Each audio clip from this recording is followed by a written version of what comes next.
ಸ್ನೇಹಿತರೆ, ಇವತ್ತು ಒಂದು ವಿಚಾರವನ್ನು ನಿಮಗೆ ತಿಳಿಸ್ತೀನಿ. ಕುಣಿಲಾರದ ಡ್ಯಾಶ್ ನೆಲ ಡೊಂಕಂದ್ಲಂತೆ. ಇವತ್ತಿನ ವಿಷಯ ಅದೇನೆ. ಏನಕ್ಕೆ ಅಂದರೆ, ಸಾಕಷ್ಟು ಜನ ಮೆಸೇಜ್ ಕಳಿಸಿದ್ದಾರೆ. Lucky number, unlucky number, neutral number, ಇದನ್ನು ಹೇಗೆ ಬಳಸ್ಕೊಳ್ಳೋದು, ನಂದು ಡೇಟ್ ಆಫ್ ಬರ್ತ್ ಕಳಿಸ್ಬಿಟ್ಟು ಅವರು ಇದನ್ನು ನನ್ನ ಡೇಟ್ ಆಫ್ ಬರ್ತ್ ಇದು ಲಕ್ಕಿ ನಂಬರ್ ಯಾವುದು, ಅನ್ಲಕ್ಕಿ ನಂಬರ್ ಯಾವುದು, ದಯವಿಟ್ಟು ಮೆಸೇಜ್ ಕಳಿಸಿ ಅಂತ ಕೇಳಿದ್ದಾರೆ. ಸ್ನೇಹಿತರೆ, ಇಲ್ಲಿ ಲಕ್ಕಿ ನಂಬರ್, ಅನ್ಲಕ್ಕಿ ನಂಬರ್ ಅಂತ ಏನೂ ಇಲ್ಲ. ಚೆನ್ನಾಗಿ ತಿಳ್ಕೊಂಬಿಡಿ.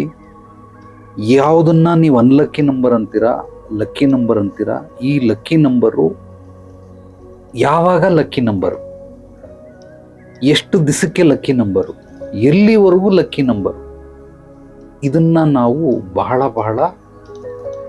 ಈ ಕಡೆ ದೃಷ್ಟಿಯನ್ನು ಆಯಿಸ್ಬೇಕೆ ಹೊರತು ಲಕ್ಕಿ ನಂಬರ್, ಅನ್ಲಕ್ಕಿ ನಂಬರ್ ಅಂತ ಏನೂ ಇಲ್ಲ. ಚೆನ್ನಾಗಿ ತಿಳ್ಕೊಳ್ಳಿ.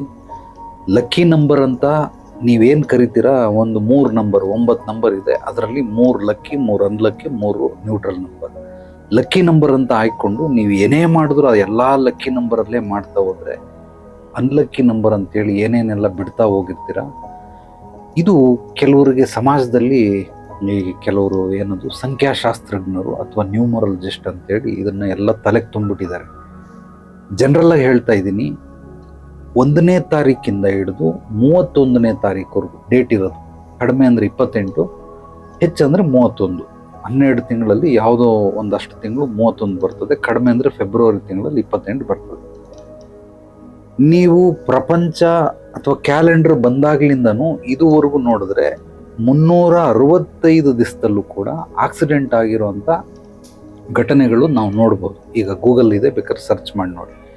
1ನೇ ತಾರೀಕು ಆಕ್ಸಿಡೆಂಟ್ ಆಗಿದೆ, 2ನೇ ತಾರೀಕು ಆಗಿದೆ, 3, 4, 5, 6, 31ವರೆಗೂ ಕೂಡ ಆಕ್ಸಿಡೆಂಟ್ ಆಗಿದೆ.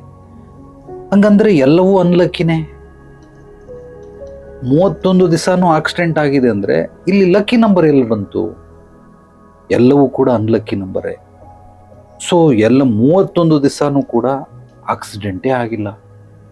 ನಿಸರ್ಗ ಅದ್ಭುತವಾಗಿ ಎಲ್ಲವೂ ಕೂಡ ಸುಲಲಿತು. ಹಂಗಂದ್ರೆ ಎಲ್ಲವೂ ಕೂಡ ಲಕ್ಕಿ ನಂಬರೇ. ಇಲ್ಲಿ ಲಕ್ಕಿ ನಂಬರ್, ಅನ್ಲಕ್ಕಿ ನಂಬರ್ ಅನ್ನೋದು ಖಂಡಿತವಾಗ್ಲೂ ಅದು ಸ್ಟುಪಿಡಿಟಿ ಅಂತ ಇದು ನನ್ನ ಅಭಿಪ್ರಾಯ. ಆ ರೀತಿ ಆಗೋದಕ್ಕೆ ಸಾಧ್ಯವಿಲ್ಲ. ಯಾರಿಗೆ ಈಗಾಗಲೇ ಹೇಳೋದಲ್ಲ, ಕುಣಿಲಾರದ ಡ್ಯಾಶ್ ನೆಲ ಡೊಂಕಂದ್ಲಂತೆ.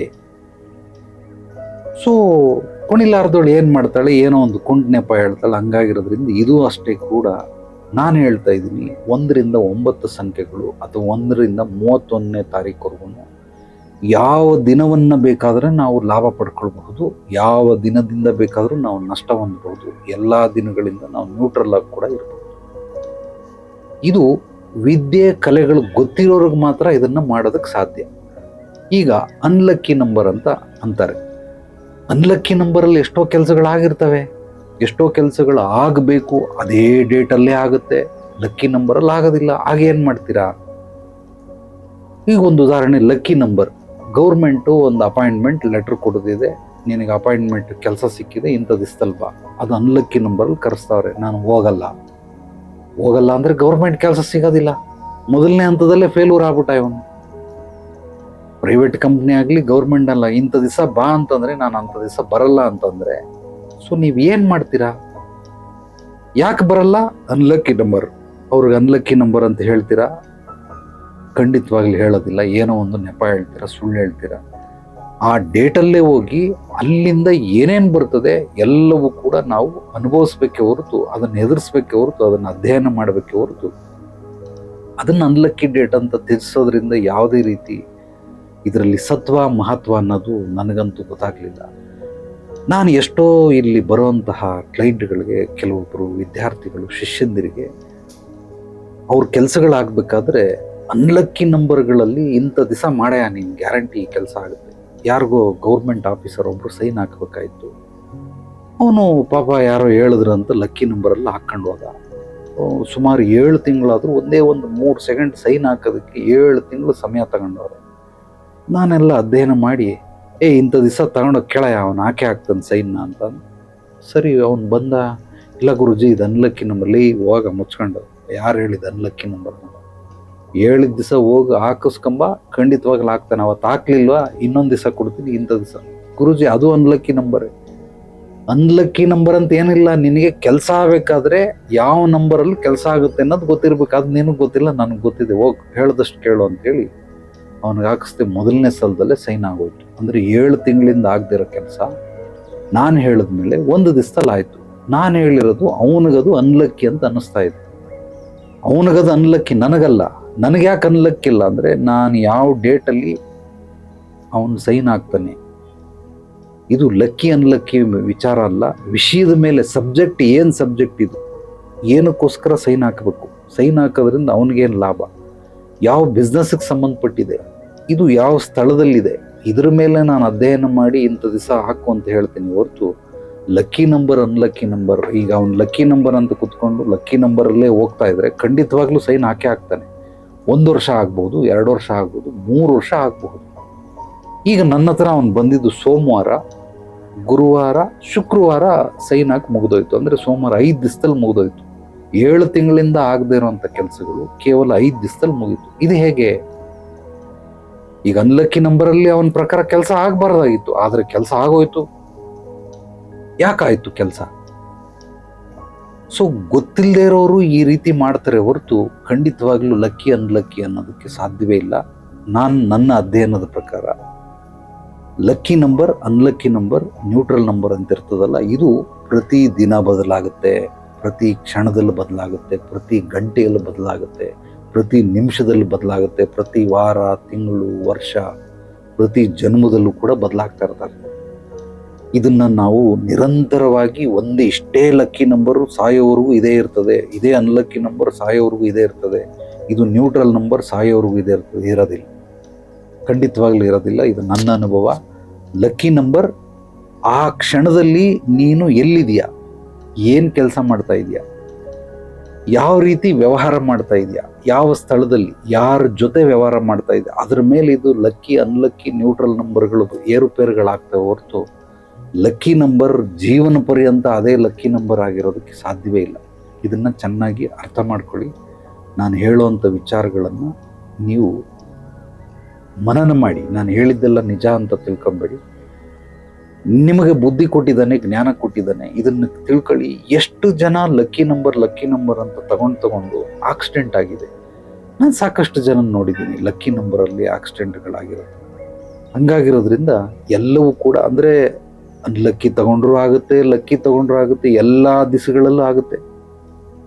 ಲಕ್ಕಿ ಅನ್ಲಕ್ಕಿ ಅನ್ನೋದು ಬರೋದಿಲ್ಲ. ನಾನು ನನ್ನ ಮನಸ್ಥಿತಿ, ಪರಿಸ್ಥಿತಿ, ವಾತಾವರಣ ಹೇಗಿದೆ ಅದ್ರ ಮೇಲೆ ಈ ಲಕ್ಕಿ ನಂಬರ್ಗಳು ಬೇರೆ ಬೇರೆ ರೀತಿ ವರ್ಗಾವಣೆಗೆ ಅಂದರೆ ವರ್ಕೌಟ್ ಆಗುತ್ತೆ ಹೊರತು ಎಲ್ಲ ಸಮಯದಲ್ಲೂ ಇದೇ ನಂಬರಿಂದನೇ ನಾನು ಗೆಲ್ತೀನಿ, ಇದೇ ನಂಬರಿಂದನೇ ಸೋಲ್ತೀನಿ, ಇದೇ ನಂಬರಿಂದನೇ ಉಳಿತೀನಿ, ಇದು ಸಾಧ್ಯವೇ ಇಲ್ಲ. ನೀವು ಬೇಕಾದ್ರೆ ಪ್ರಯತ್ನ ಮಾಡಿಬಿಡಿ. ಯಾರ್ಯಾರೆಲ್ಲ ಕುತ್ಕೊಂಡು ಲಕ್ಕಿ ನಂಬರ್ಗಳನ್ನ ಫಾಲೋ ಮಾಡ್ತಾ ಇದ್ದೀರಾ, ಲಕ್ಕಿ ನಂಬರ್ ಅನ್ನೋದು ನಿಮ್ಮ ತಲೆ ಸಬ್ಕಾನ್ಷಿಯಸ್ ಮೈಂಡಲ್ಲಿ ಅಂದರೆ ಸೈಕಲಾಜಿಕಲಿ ಎಫೆಕ್ಟ್ ಮಾಡುತ್ತೆ ಅಷ್ಟೇ ಹೊರತು ನೈಜವಾಗಿ ಲಕ್ಕಿ ನಂಬರ್ ಅನ್ನೋದು ಇರೋದಿಲ್ಲ. ಲಕ್ಕಿ ನಂಬರ್ ಇರುತ್ತೆ, ಬೇರೆ ಬೇರೆ ಪರಿಸ್ಥಿತಿಗೆ ಬೇರೆ ಲಕ್ಕಿ ನಂಬರು, ಮನಸ್ಥಿತಿಗೆ ಬೇರೆ ಲಕ್ಕಿ ನಂಬರು, ವಾತಾವರಣಕ್ಕೆ ಬೇರೆ ಲಕ್ಕಿ ನಂಬರು, ಎಲ್ಲ ವ್ಯಾಪಾರ ವ್ಯವಹಾರಕ್ಕೆ ಬೇರೆ ಲಕ್ಕಿ ನಂಬರು, ಸ್ನೇಹ ಸಂಬಂಧಗಳಿಗೆ ಬೇರೆ ಬೇರೆ ಲಕ್ಕಿ ನಂಬರು, ಅಭಿವೃದ್ಧಿ ಸಮೃದ್ಧಿಗೆ ಬೇರೆ ಬೇರೆ ಲಕ್ಕಿ ನಂಬರು. ಸೊ ನಾವು ಹವ್ಯಾಸಗಳಿಗೆ ಬೇರೆ ಬೇರೆ ಲಕ್ಕಿ ನಂಬರು, ಕಲೆ ಸಂಗೀತಕ್ಕೆ ಬೇರೆ ಬೇರೆ ಲಕ್ಕಿ ನಂಬರು. ಇದು ಒಂದು ಜನ್ಮದಲ್ಲಿ ತಿಳ್ಕೊಳಕ್ಕಾಗದೇ ಇರುವಂಥ ಮಹಾ ಸಮುದ್ರದು.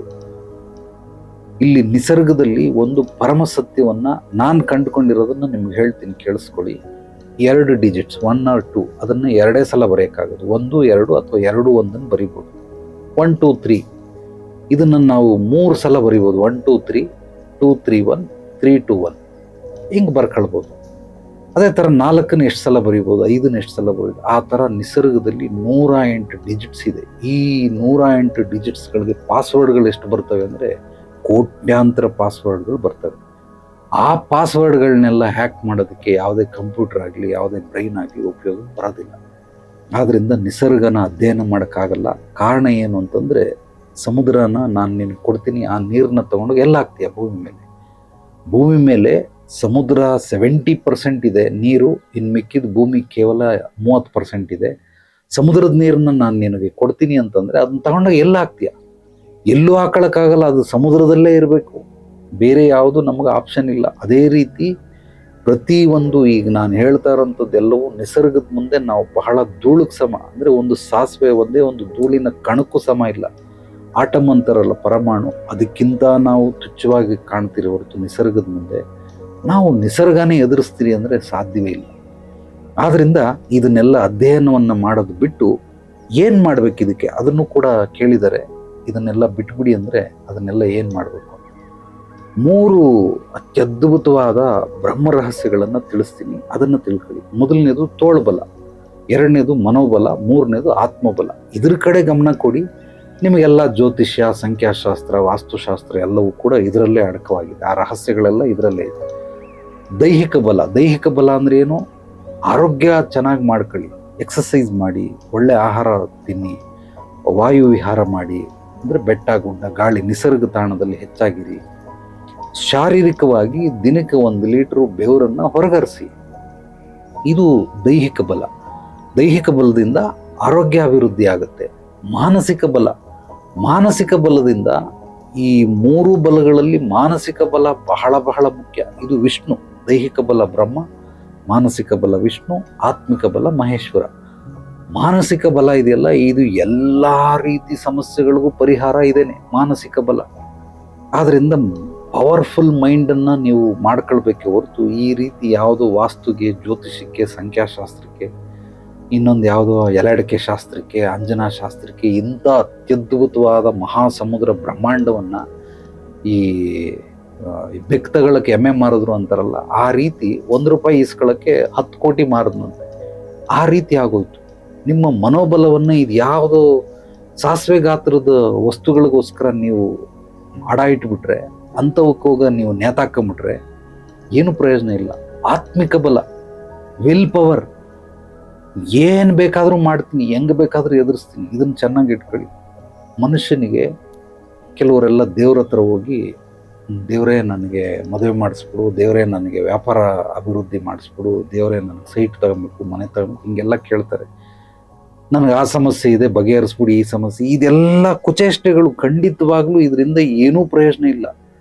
ಮನುಷ್ಯನಿಗೆ ನೀವು ಯಾವುದೇ ದೇವಸ್ಥಾನಕ್ಕೆ ಹೋದ್ರೆ ದೇವರಲ್ಲಿ ಬೇಡ್ಕೋಬೇಕಾಗಿರೋದು, ಅದನ್ನು ಹೇಳ್ಬಿಡ್ತೀನಿ, ಕೇಳ್ಕೊಂಬಿಡಿ. ದೇವರಲ್ಲಿ ಹೋಗಿ ಕೇಳ್ಕೊಳ್ಳಿ. ನೀನು ಏನು ಕಷ್ಟ ಕೊಡು, ಸಮಸ್ಯೆಗಳು ಕೊಡು, ತೊಂದರೆಗಳು ಕೊಡು, ರೋಗಗಳು ಕೊಡು, ಕಾಯಿಲೆಗಳು ಕೊಡು, ಕುಂದುಕೊರತೆ, ಅಡೆತಡೆ, ಲೋಪದೋಷಗಳು ಎಲ್ಲವನ್ನ ಕೊಡು. ಆದರೆ ನೀನು ಏನು ಕೊಟ್ಟರು ಅದನ್ನು ಹೆದರಿಸುವಂಥ ಶಕ್ತಿ ಚೈತನ್ಯ ಕೊಡು, ಬುದ್ಧಿ ಜ್ಞಾನ ಕೊಡು, ಸ್ಕಿಲ್ ಟ್ಯಾಲೆಂಟ್ ಕೊಡು. ಅದನ್ನು ಮೆಟ್ ನಿಲ್ಲೋಷ್ಟು ಅದನ್ನು ಅರ್ಥ ಮಾಡಿಕೊಂಡು ಅದರ ತಲೆ ಮೇಲೆ ರುದ್ರ ತಾಂಡವ ಆಡುವಂತಹ ನೃತ್ಯ, ಅಂದರೆ ಅಷ್ಟು ಶಕ್ತಿ ಚೈತನ್ಯವನ್ನು ನನಗೆ ಕೊಡುವಂಥ ಭಗವಂತನಲ್ಲಿ ಬೇಡ್ಕೊಳ್ಬೇಕೆ ಹೊರತು ಈ ಥರ ಕುಚೇಷ್ಟೆಗಳನ್ನೆಲ್ಲ ಮಾಡುವಂಥ ಅವಶ್ಯಕತೆಗಳಿಲ್ಲ. ಯಾವ ನಂಬರಿಂದನಾಗಲಿ, ಯಾವುದೇ ರಾಶಿ ನಕ್ಷತ್ರಗಳಿಂದಾಗಲಿ, ಯಾವುದೇ ದಿಕ್ಕುಗಳಿಂದ ಆಗಲಿ ಮನುಷ್ಯನಿಗೆ ಅಭಿವೃದ್ಧಿ ಸಮೃದ್ಧಿ ಬರೋದಕ್ಕೆ ಸಾಧ್ಯವಿಲ್ಲ. ಮೂಲವಾಗಿ ನಾನು ಹೇಳ್ದಂಗೆ ದೈಹಿಕ ಬಲ, ಮಾನಸಿಕ ಬಲ, ಆತ್ಮಿಕ ಬಲದ ಕಡೆ ನಾವು ಒಲವನ್ನು ತೋರಿಸ್ಬೇಕೆ ಹೊರತು, ಅದರ ಕಡೆ ದೃಷ್ಟಿಯನ್ನು ಹಾಯಿಸ್ಬೇಕೆ ಹೊರತು, ಇದನ್ನು ಅಭಿವೃದ್ಧಿ ಸಮೃದ್ಧಿ ಮಾಡ್ಕೊಳ್ಬೇಕೆ ಹೊರತು ಹೊರಗಡೆಯಿಂದ ಯಾವುದೇ ಶಾಸ್ತ್ರಗಳ ಮೂಲಕ, ಸಂಪ್ರದಾಯಗಳ ಮೂಲಕ, ಮೂಢನಂಬಿಕೆಗಳ ಮೂಲಕ ಮಾಡ್ಕೊಳ್ಳುವಂಥದ್ದಲ್ಲ. ಸೊ ನನ್ನ ಮಾತುಗಳನ್ನು ಗಮನ ಕೊಟ್ಟು ಆಲಿಸಿ, ಇನ್ನೊಂದು 2-3 ಸಲ ವಿಡಿಯೋಗಳನ್ನು ನೋಡಿ, ಹೇಳಿದ್ದೆಲ್ಲವನ್ನು ಮನನ ಮಾಡಿ, ಅನಲೈಸ್ ಮಾಡಿ, ನಿಮಗೆ ಸೂಕ್ತ ಅನಿಸಿದ್ರೆ ಖಂಡಿತವಾಗ್ಲೂ ನೀವು ಅದನ್ನು ಅಳವಡಿಸ್ಕೊಳ್ಬಹುದು. ಗೊತ್ತಾಗಲಿಲ್ಲ, ನನಗೆ ಗೊತ್ತಾಗಲಿಲ್ಲ, ಇನ್ನೂ ಅರ್ಥ ಮಾಡಿಸಿ ಅಂದರೆ ನೇರವಾಗಿ ಬಂದು ಭೇಟಿ ಮಾಡಿ. ನಿಮ್ದು ಎಂಥದ್ದೇ ಸಮಸ್ಯೆಗಳಿದ್ದರೂ ಪರಿಹಾರಕ್ಕೋಸ್ಕರ, ಸ್ಪಷ್ಟತೆಗೋಸ್ಕರ, ಮಾರ್ಗದರ್ಶನಕ್ಕೋಸ್ಕರ ನೇರವಾಗಿ ಬಂದು ಭೇಟಿ ಮಾಡಿ. Only direct meet. ನಿಮ್ಮ ಹೆಸರು, ಫೋಟೋ ಕಳಿಸಿದ್ರೆ ಐ ನೀಡ್ ಅಪಾಯಿಂಟ್ಮೆಂಟ್ ಅಂತೇಳಿ ನಾನು ನಿಮ್ಗೆ ಅಡ್ರೆಸ್ಸು, ಲೊಕೇಶನ್ ಕಳಿಸ್ತೀನಿ. ಒಂದು ಯಾವಾಗ ಬರಬೇಕು ಟೈಮ್, ಡೇಟ್ ಮತ್ತು ಟೈಮನ್ನು ಕೊಡ್ತೀನಿ. ಅಥವಾ ನೀವೇ ಒಂದು 3-4 ದಿವಸ ಮುಂಚಿತವಾಗಿ ಇಂಥ ದಿವಸ ಬರ್ತೀನಿ ಅಂದರೆ ಯಾವ ಸಮಯಕ್ಕೆ ಬರಬೇಕು ಅನ್ನೋದನ್ನು ಹೇಳ್ತೀನಿ. ಎಲ್ರಿಗೂ ಒಳ್ಳೆಯದಾಗಲಿ. ನಾಳೆ ಮತ್ತೆ ಭೇಟಿಯಾಗೋಣ ಮತ್ತಷ್ಟು ಸತ್ವಭರಿತ ವಿಚಾರಗಳೊಂದಿಗೆ. ಎಲ್ಲರೊಳಗಡೆಗಿರುವ ಭಗವಂತನಿಗೆ ನನ್ನ ಭಕ್ತಿಪೂರ್ವ ಪ್ರಣಾಮಗಳು. ಸರ್ವೇ ಜನೋ ಸುಖಿನೋ ಭವಂತು. ಶುಭರಾತ್ರಿ.